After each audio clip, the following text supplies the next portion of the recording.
Party నిర్మాణం గురించి ఆలోచించండి. ఎందుకు వై నాట్ 175 నుంచి చాలా స్ట్రాంగ్ గా ఉంది. వైఎస్ఆర్ కాంగ్రెస్ పార్టీ నిర్మాణం గురించి మీ దగ్గర 15 సంవత్సరాలు చేసి ఎంపీటీసీలను కూడా పెట్టుకోలేనటువంటి స్థితిలో వైఎస్ఆర్ కాంగ్రెస్ పార్టీ లేదమ్మా. వైఎస్ఆర్ కాంగ్రెస్ పార్టీ చాలా స్ట్రాంగ్ గా ఉంది. ఇవాళ వైఎస్ఆర్ కాంగ్రెస్ పార్టీకి సంబంధించిన కార్పొరేటర్ని ఎంపీటీసీలని అందరూ తీసుకొని మేయర్లు లాక్కుంటున్నారు, అన్ని చేసుకుంటున్నారు, చూస్తున్నాం కదా. చిన్నపరెడ్డి గారు క్రాస్ టాక్ వద్దు, రన్నింగ్ కామెంటరీ వద్దు. మీరు మాట్లాడుతున్నప్పుడు వాళ్ళు మాట్లాడలేదు కదా, నేను అవకాశం ఇస్తాను, వెయిట్.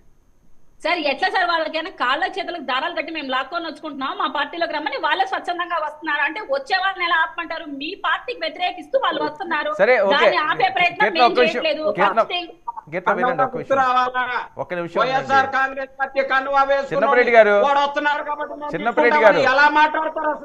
చిన్నపరెడ్డి గారు క్రాస్ టాక్ వద్దు, మీరు ఫింగర్ రైజ్ చేయండి, నేను ఇస్తాను మీరు ప్రతి మాటకి.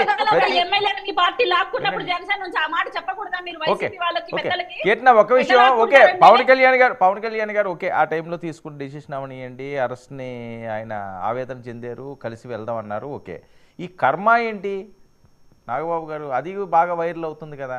అనవసరంగా ఎందుకు ఆ ప్రస్తావన తీసుకువచ్చారని అందరూ సహాయం చేస్తేనే కదా అక్కడ గెలుపు వచ్చింది. అది ఎవరన్నా అవనియండి, పవన్ కళ్యాణ్ గారు అన్ని నియోజకవర్గాలు తిరిగితేనే తెలుగుదేశం పార్టీ వాళ్ళు గెలిచారు, చంద్రబాబు నాయుడు గారు గెలిస్తేనే ఇంత పెద్ద మ్యాండేటరీ వచ్చింది. ఇలా అనుకోవాలి తప్పించి ఎవరిది లేదు, ఒక పవన్ కళ్యాణ్ గారి కోసమే అన్నది అని ఈ వర్మ గారిని ఉద్దేశిస్తూ ఆ కర్మ అని అదేదో సెటేరికల్గా మాట్లాడారు అన్నది అందరికీ జనాల్లోకి వెళ్ళింది వాయిస్. అది మీరు ఏమనుకున్నారు? రాంగ్ మెసేజ్ చేస్తున్నారు, కానీ నాగబాబు అనే ఇంటెన్షన్ అది కాదు సార్. ఎందుకంటే ఎవరికి వాళ్ళ ఇండివిజువల్ అకౌంట్స్ ద్వారా ఒక మెసేజ్ ఏమిస్తున్నారంటే ఒక వ్యక్తికి అన్యాయం జరిగింది, ఆ అన్యాయం చేయడానికి కారణము జనసేన పార్టీ అన్నట్టు, జనసేన నాయకులు అన్నట్టు క్రియేట్ చేస్తున్నారు. అందుకే వ్యక్తి పేరు చెప్పట్లేదు, అది జరుగుతుంది. కానీ ఒక వ్యక్తి త్యాగం అని ఇక్కడ ఎవరు మాట్లాడకూడదు.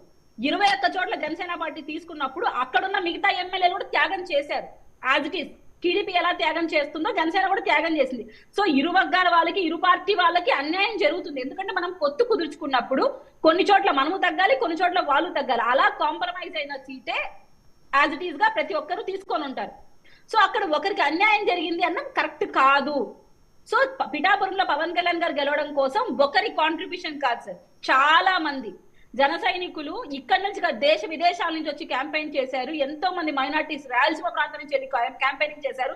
ఎంతో మంది ఫిలిం సెలబ్రిటీస్ పవన్ కళ్యాణ్ గారిని ఖచ్చితంగా గెలిపించుకోవాలి, ఇది పూర్తిగా జనసేన ఒక ప్రిస్టేజ్ క్వశ్చన్ గా తీసుకొని చేశారు.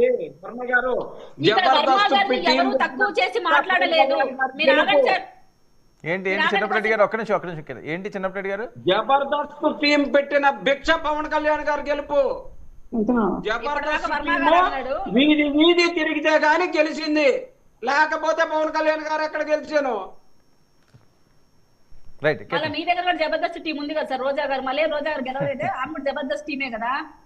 ఆమె ఎందుకు గెలవలేదు నాకు అర్థం కాలేదు. జబర్దస్త్ టీం నడిపించిన వ్యక్తి కదా రోజా, మళ్ళీ ఓడిపోయింది. జబర్దస్త్ టీమ్ లో ఉన్న వాళ్ళకి గెలిపించినప్పుడు జబర్దస్త్ టీం లీడ్ చేసిన రోజా ఏమైంది, గెలవలేదే? ఏం సార్ ఇలా కాసేపు ఉండండి, నేను కౌంటర్ అటాక్ ఇవ్వడానికి మాట్లాడటం లేదు, ఇక్కడ క్లారిటీ ఇద్దాం. ఇక్కడ వర్మ గారిని ఎవరు క్రిటిసైజ్ చేసి మాట్లాడలేదు. వర్మ గారికి మొదటి విడతలో ఎమ్మెల్సీ ఇస్తానని ప్రకటించింది చంద్రబాబు నాయుడు గారు.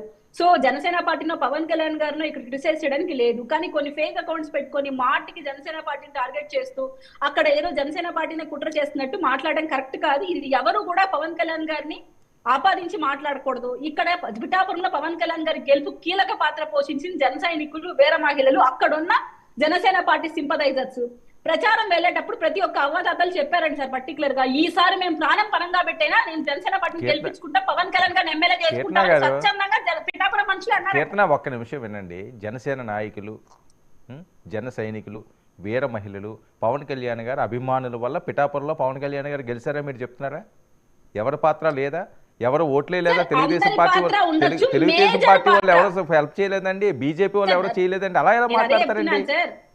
అందరి పాత్ర ఉంటుంది, కానీ మేజర్ ఫ్యాక్టర్ సరే, మేజర్ ఫ్యాక్టర్ ఏదైనా అయ్యి ఉండొచ్చండి. సరే, అందరి సమిష్టి కృషి అద్భుతమైన విజయం అంటే అయిపోయింది కదా. అదే చెప్తున్నాం మేము కూడా. కానీ కొన్ని ఫేక్ సోషల్ మీడియా ఛానల్స్ ఏం ప్రమోట్ చేస్తున్నారంటే ఆ గెలుపుకు వేరే వ్యక్తిని కారణంగా చూపించి తప్పు చేసి మాట్లాడుతున్నారు. గతంలో కూడా మీరు గమనించవచ్చు, 2019 ఎలక్షన్స్ లో కూడా సార్ ఎక్కడైతే పోటీ చేశారో భీమవరము, గాజువాకలో కూడా ఆయన సెకండ్ హైయెస్ట్ పొజిషన్ తెచ్చుకున్నాడు.